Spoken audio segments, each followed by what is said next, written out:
गायत्री महामंत्र एक बार मेरे साथ दोहराओ।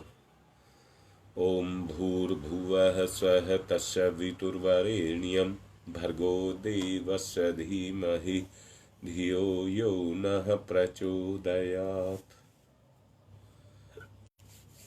कल असत्य के 3 कारण आपको बताए गए थे। पहला बताया था भ्रांति, दूसरा बताया था स्वार्थ और तीसरा बताया था आग्रह। ये 3 कारण हैं। अब एक बात आती है, आखिर क्यों ये कारण क्यों हमारी चेतना पर क्रियाशील होते हैं? आखिर क्यों? उसका पहला कारण है हमारा परिवेश, वंश परंपरा। हमारा परिवेश, वंश परंपरा। जातिगत व्यक्ति छोटा बड़ा हो सकता है,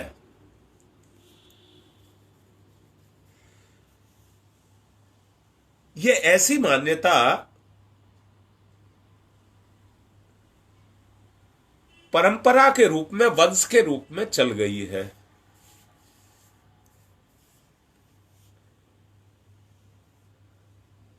अपने से भिन्न वंश के लोग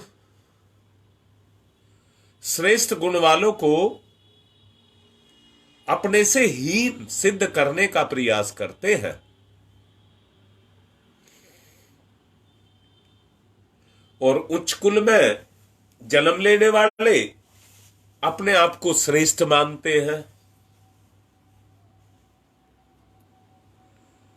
हीन और श्रेष्ठ के आधार पर ही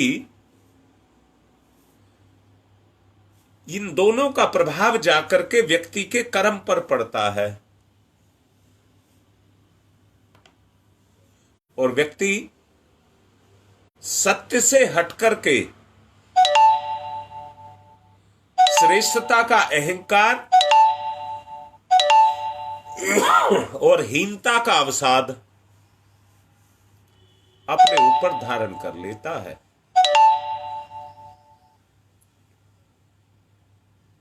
ऐसे अनेक अलन चलन है, कुरीतियां हैं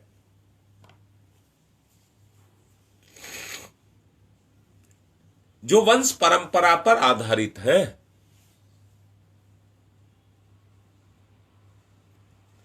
वो व्यक्ति की सोच को और कर्म दोनों को प्रभावित करते हैं।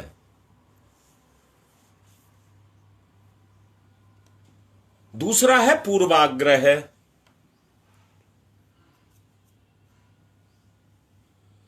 पूर्वाग्रह हमको सत्य से दूर ले जाता है।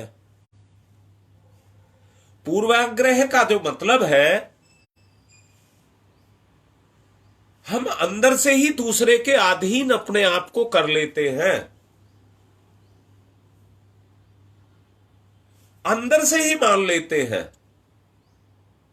और उस क्षेत्र में हम खड़े ही नहीं होना चाहते। अपनी शक्तियों को जागृत करके हम आत्मनिर्भर नहीं बनना चाहते। वातावरण जन्य जो पूर्वाग्रह है वो हमको सत्य से दूर रखे रहता है। इसी में अगर हम सुख में पले हैं तो सुख भी दुर्वाग्रह है। ये है,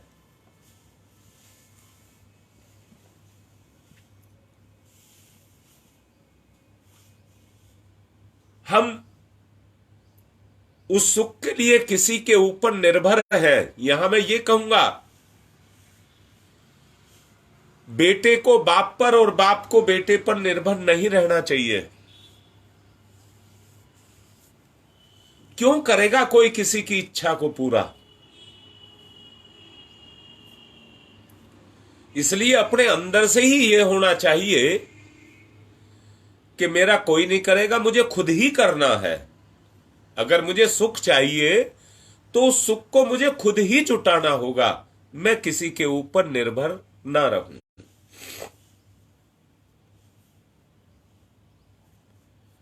जो सुख में पलते हैं उनकी मान्यताएं उस तरह की हो जाती हैं, वो आत्मनिर्भर ना रह करके किसी दूसरे के ऊपर निर्भर रहते हैं, दुखी, भूखे, मजबूर बने रहते हैं। दरिद्रता में पले हुए व्यक्ति संपन्नों के उत्तरदायित्वों के बारे में कोई सद्भाव नहीं रखते।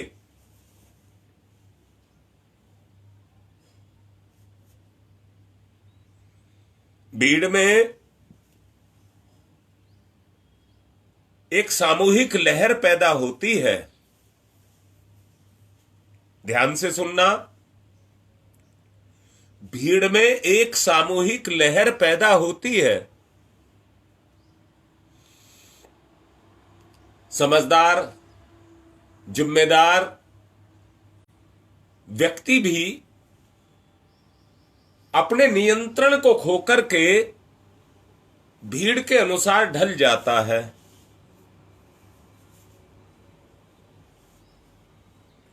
और समझदार व्यक्ति भी माहौल के अनुसार तोड़फोड़ करने लग जाता है। जब उस माहौल से बाहर निकलता है तो उसे अपनी नासमझी का आभास होता है। वहां पर वो अपनी गौरव और गरिमा को समझता है।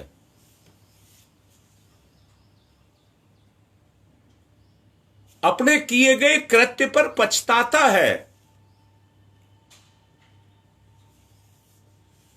बिटिया एक लाइन पर है, कल शाम को फोन आया मेरे पास, कह रही थी आपके सामने बैठकर के ध्यान करते हैं तो कुछ और हाल होता है, अपने आप करते हैं तो कुछ और हो जाता है। बेटा ये एक लहर है, सामूहिकता का प्रभाव है।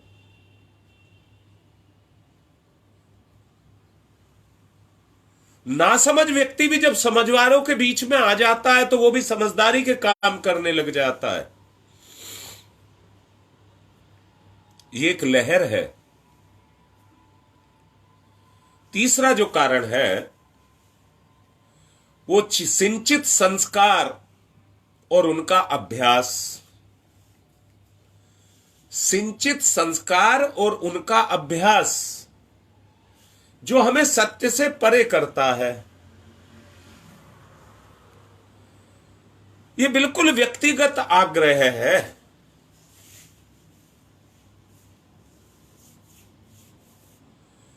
उसे व्यंग करने का अभ्यास भी कहते हैं। ऐसे व्यक्ति दूसरों को नीचा दिखाने के लिए कुछ ना कुछ इस तरह की तरकीबें ढूंढते रहते हैं, अपने आप को श्रेष्ठ मानते रहते हैं, परंतु ये उनका व्यक्तिगत आग्रह होता है और किसी का नहीं। उनको साथ नहीं मिलता किसी का, वो अकेले ही वैसा सोचते हैं सिंचित संस्कारों के कारण।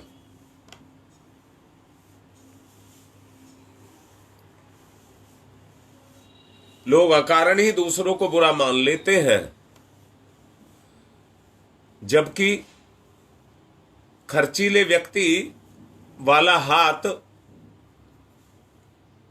मितव्ययी के लाभ को नहीं समझता। जिसका हाथ ही खर्चे में ज्यादा चलता है वो मितव्ययी के लाभ के उद्देश्य को नहीं समझता है। और दूसरी तरफ कंजूस उदारता से बचकर नहीं रह सकता। कंजूस को उदारता नहीं मिलेगी। आलसी व्यक्ति शर्म की महत्ता को नहीं समझेगा। क्रोधी व्यक्ति शालीन व्यवहार की कीमत को नहीं समझेगा। आवारा समय में जब हम अपने अंदर से अनगढ़ विचार पैदा होते हैं, उसको आवारा समय कह रहा हूं। हम सत्य को झुठलाते रहते हैं आवारा समय में। उस स्तर के सभी अभ्यासगत पूर्वाग्रह है, किसी ना किसी तरह से सत्य को नजरअंदाज करते रहते हैं। हमारी अंतर चेतना कह रही है कि ये काम ऐसे होना है, परंतु चढ़े हुए सिंचित संस्कारों के प्रभाव, वो अवसर जो ईश्वर हमको दे रहा है, उस अवसर के महत्व को ना समझ करके उसको टाल देता है, उसकी कीमत नहीं समझता है। ऐसे व्यक्ति दूसरों के प्रतिपादन और अनुभव वो उसको गलत प्रतीत होते हैं, वो उसको ठीक नहीं लगते, अपने आपे के तो ठीक लगते हैं, और वो एक ऐसी जड़ता से बंधे रहते हैं जिनका मुकाबला करने की हिम्मत उनके अंदर नहीं होती। ऐसी दशा में आग्रही मनुष्य अपनी मान्यता तक सत्य को सीमित मानता है, जबकि उसका समग्र स्वरूप जानने के लिए अन्य कथनों में विचार किए जाने की आवश्यकता है। विवेकशील न्यायाधीश की तरह से निष्पक्ष होकर के हमको आग्रही नहीं बनना। जहां जितना औचित्य परिलक्षित होता हो,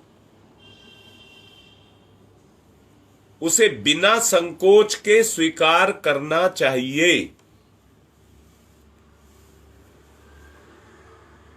ऐसे लोगों ने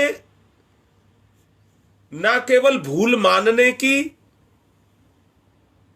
परंतु गलत काम में करने की संकोच जो उनको होना चाहिए, वो हो नहीं पाता। ना अपने मत के समग्र होने वाले आग्रह को वो समझ पाते हैं। मानवीय अचेतन कुछ इस प्रकार का ढला होता है कि अपने मत के पक्ष में मन ही मन देखिए वो कितने सारे सबूत इकट्ठे करता रहता है अपने आप को सत्य सिद्ध करने की। परंतु आप जानते होंगे, सत्य को सिद्ध करने के लिए सबूतों की आवश्यकता नहीं होती, क्योंकि कर्म ही अपने आप में पर्याप्त होता है।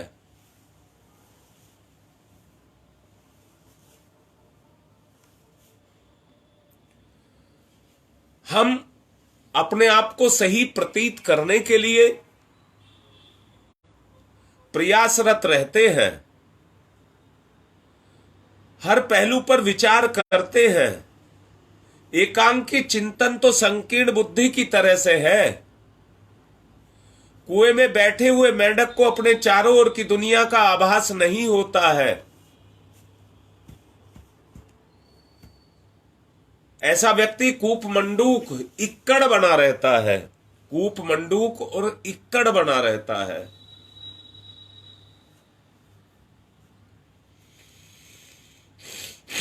अपने इक्कड़पन सोचने के पूर्वाग्रह युक्त आदत के कारण अन्य व्यक्तियों के मतों को हंसी में उड़ाता रहता है, भले ही वो उनके हित में क्यों ना हो। जो समझदार होते हैं वो इतने विनम्र होते हैं कि गलती बताई जाए इसकी परवाह नहीं करते, परंतु कर्म को करके खुद ही क्षुब्ध हो जाते हैं।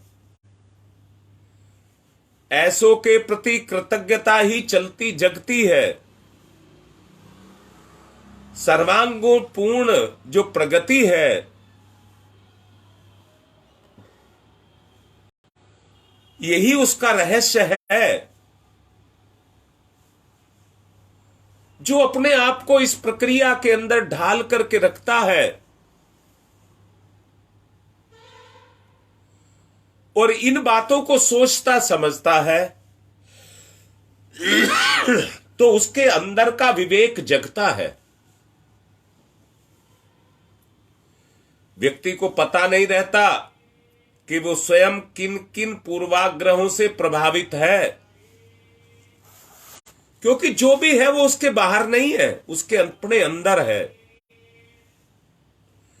इसलिए सत्य का शोध करने के इच्छुक विभिन्न पक्षों में हमें विचार करना होगा और विचारकों के मतों का अध्ययन करना होगा। तभी हम सत्य और विवेक को अपने अंदर जागृत कर सकते हैं। जो बात मैंने कही है, अगर ये बात आपको समझ आ रही है तो एक बदलाव की इच्छा अपने अंदर से जागृत होगी, जो अपने ऊपर छाई हुई कुसंस्कारों की उस परत को हटाने में हमारी सहायता करेगी। एकांत में बैठ करके ध्यान के माध्यम से अपने बारे में चिंतन और मनन करने की आवश्यकता है। अपनी वास्तविक स्थिति का, मेरा संसार में जीवन में क्या स्तर है, सामने वाले के मन में मेरी छवि क्या है। आप किसी से प्रलोभन से या दंड भय से आप अपनी स्थिति को ऊंचा नहीं कर सकते। मैंने अभी कहा, क्रोधी व्यक्ति पर जब क्रोध छा जाता है, वो आगा पीछा सोचे बगैर गलत काम को ही करके रहता है, हट्टी हो जाता है। जो हमारा विवेक का संतुलन है वो खराब हो जाता है।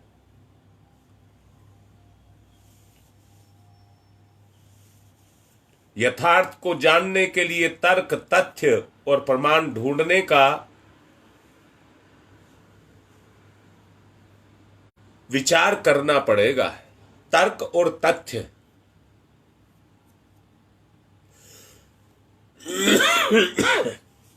तब कहीं पता चलता है कि मेरी यथार्थता क्या है। मैंने कहा, आप जबरदस्ती किसी की नजरों में ऊंचा नहीं उठ सकते। कर्म के माध्यम से सत्य और विवेक का सहारा आपको लेना ही होगा। अगर इस सहारे को आप लेते हैं तो सबकी नजर में आप उठते चले जाएंगे। बुद्धि का प्रयोग करने की आवश्यकता है। दोनों पक्षों की बात को सुनकर के ही उस तथ्य पर पहुंचने का प्रयत्न किया जाता है जो आवेश, अज्ञान में बलपूर्वक पक्षपात करते हुए कर्म को किया गया। तत्व जिज्ञासु उस पर ध्यान नहीं देते। यही नीति अपनाने पर जो यथार्थ समझा जाता है, जो प्रयत्न होता है, उसमें सत्य के दर्शन होने चाहिए। आदमी को अपने अंदर से ही अपने आप को बांध करके ऐसा कर्म करना चाहिए,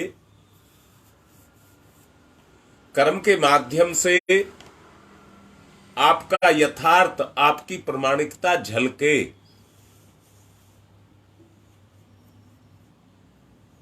यथार्थ को तर्क तथ्य और प्रमाण के द्वारा जाना जा सकता है, और कोई रास्ता नहीं है, और कोई रास्ता नहीं है। यथार्थ क्या है, मेरी वास्तविक स्थिति क्या है, तर्क तथ्य और आग्रह के द्वारा ही आप अपनी स्थिति को जान सकते हैं। सत्य तक पहुंचने के लिए एक न्यायाधीश की तरह से विभिन्न पक्षों के प्रमाण तथ्य समझने और जुटाने होंगे।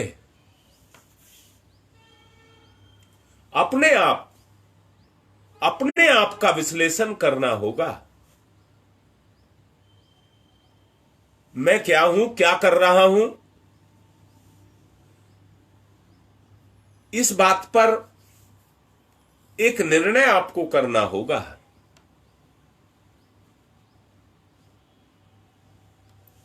अगर करना है, नहीं कह रहा, करना है, तो 3 इसके लिए आधारों को हमें वर्ण करना होगा। पहला आधार है, आवेशग्रस्त स्थिति में जितने भी कार्य किए जाते हैं वो तर्क के आधार पर प्रमाणित नहीं होते।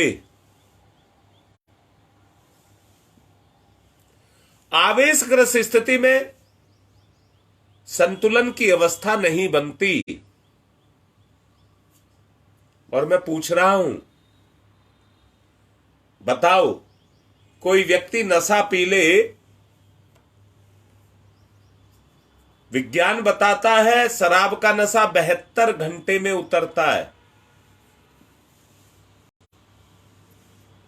एक बार की पी गई शराब 72 घंटे के लिए हमारे लीवर में पड़ी रहती है और अपना प्रभाव छोड़ती रहती है। परंतु पीने वाले इतने रम जाते हैं उसमें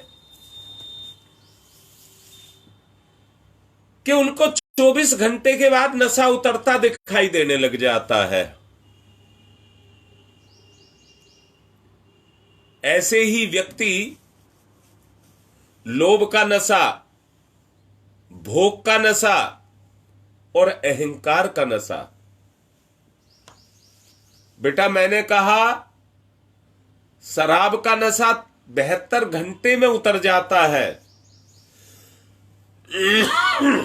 परंतु लोभ का, भोग का, अहंकार का नशा कितने दिन में उतर जाएगा?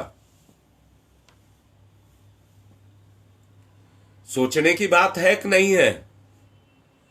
अगर ये नशा हमारे ऊपर चढ़ा है,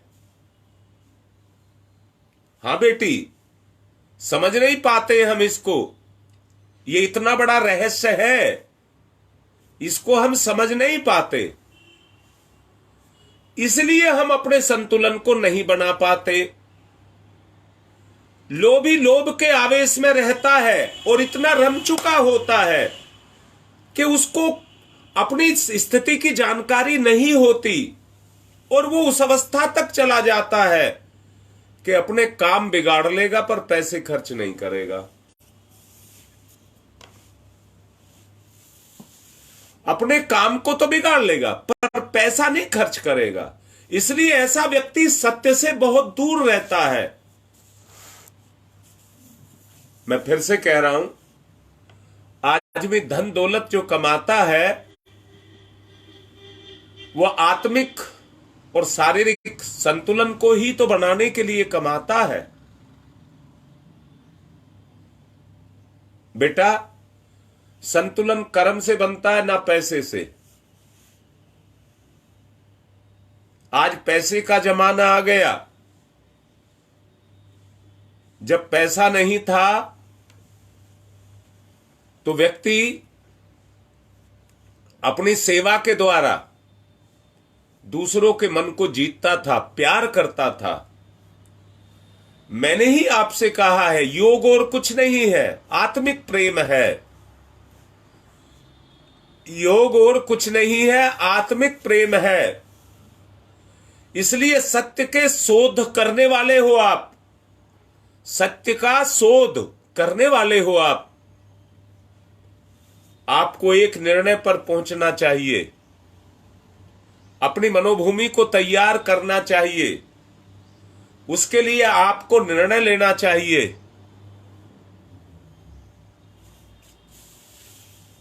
दूसरा है अज्ञान।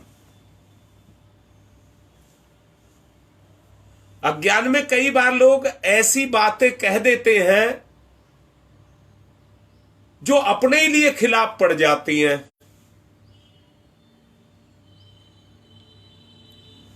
कुछ ऐसी बात हम कह देते हैं जो अपने लिए ही मुसीबत बनकर के खड़ी हो जाती हैं।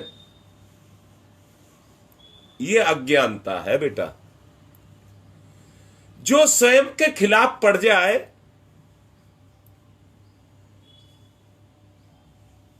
उसकी जानकारी ना होने के कारण सत्य शोधक को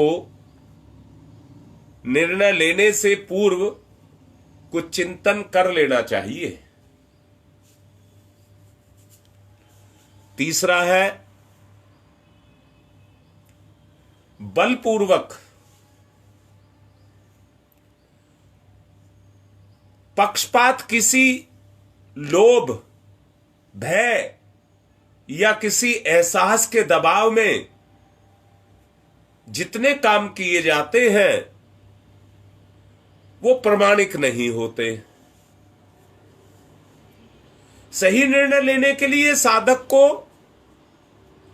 ऐसी स्थिति के दबाव भरी जो स्थिति हो, उसे मन स्थिति के बाहर आने का प्रयास करना चाहिए। समय हो चुका है। अब मैं 10 मिनट के ध्यान के लिए आप लोगों से कहूंगा, जो बिंदु अभी समझाए हैं, भ्रम, स्वार्थ, आग्रह, वंश परंपरा, सिंचित कुसंस्कार और प्रलोभनों का दबाव, इनसे हमें बाहर निकलना होगा। ध्यान के माध्यम से अपनी वास्तविक स्थिति का मूल्यांकन करिए। अभी एक माहौल में है आप, जब इस ग्रुप से हट जाएंगे तो आपका माहौल ही चेंज हो जाएगा। इसलिए अब ध्यान लगेगा, बाद में भी लगाने का प्रयास करिए। अब ध्यान करिए, आंख बंद करके पालथी लगा करके बैठ जाइए और उस दिव्य सत्ता का ध्यान करते हुए अपनी तुलना करिए। मैं उस परमात्मा से कितनी दूर हूं। दूरी मेरी विचारों और आस्थाओं की है।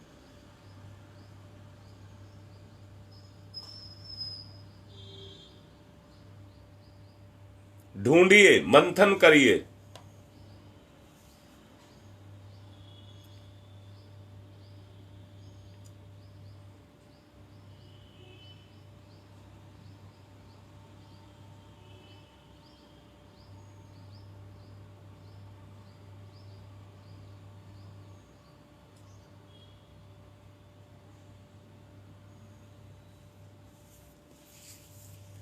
एकाग्रता,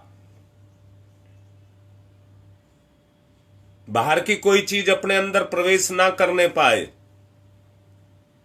आप अपने में समाते चले जाएं।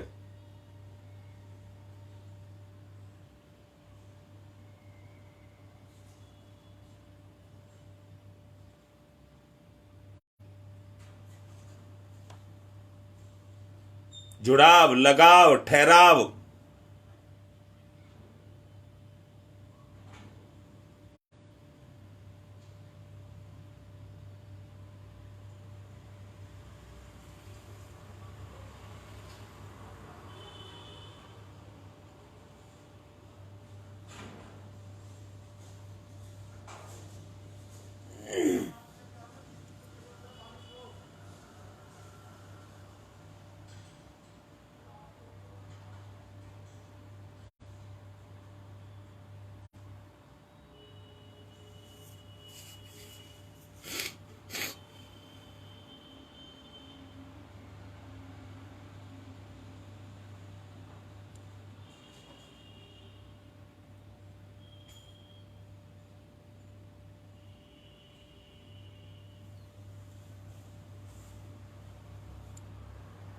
एकाग्रता को भंग ना होने दें, दृढ़ निश्चयी बने।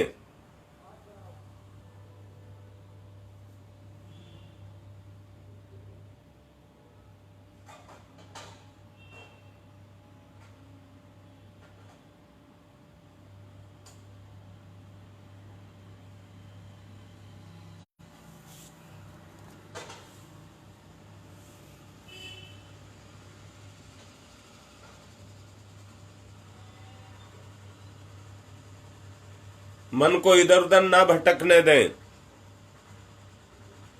संसार मोह माया से बाधित है, प्रभावित है।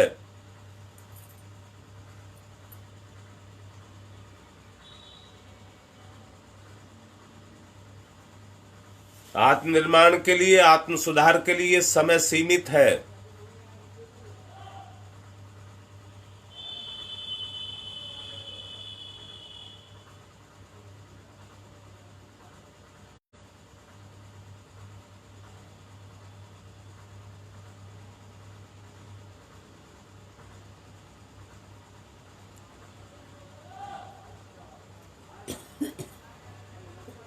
महसूस करिए, मैं चेतना का पुंज हूं।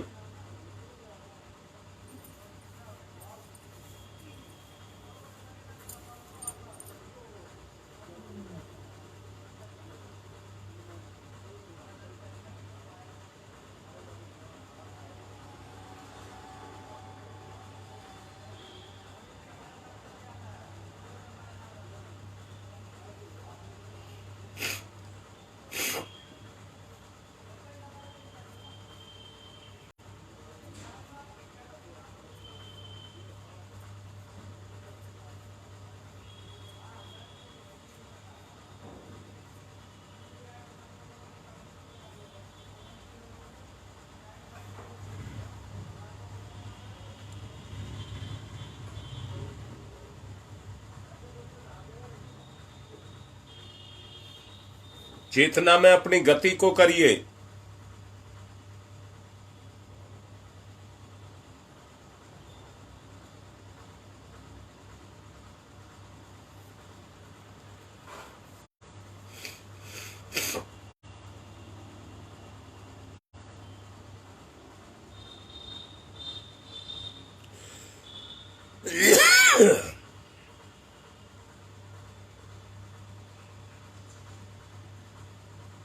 जो भाव उभर रहे हैं उनको स्वीकार करिए।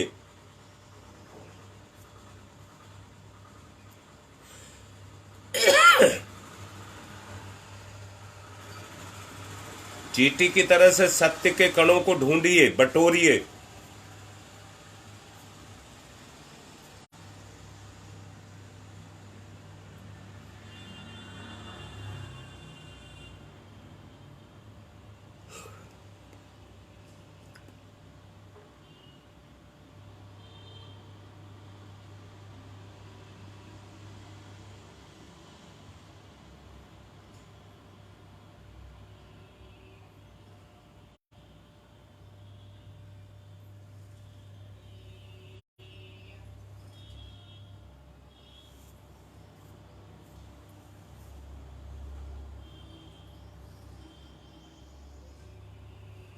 पूर्ण एकाग्रता।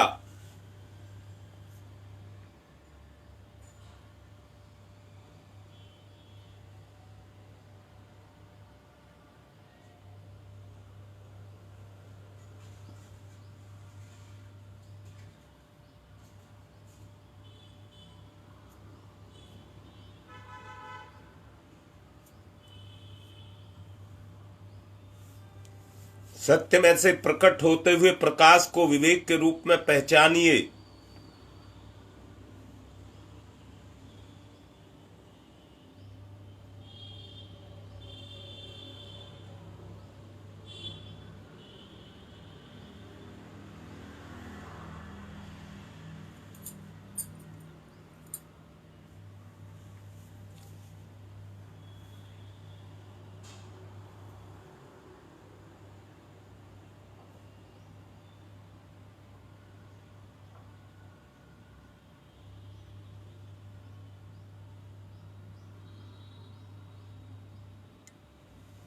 विश्राम स्थिति में आ जाइए। दिन में बाद में ध्यान की प्रक्रिया को करें। ये सबके साथ किया गया अभ्यास है, इसको बाद में अकेले करें। आज की बात यहीं संपन्न करते हैं। ओम शांति ही शांति ही शांति।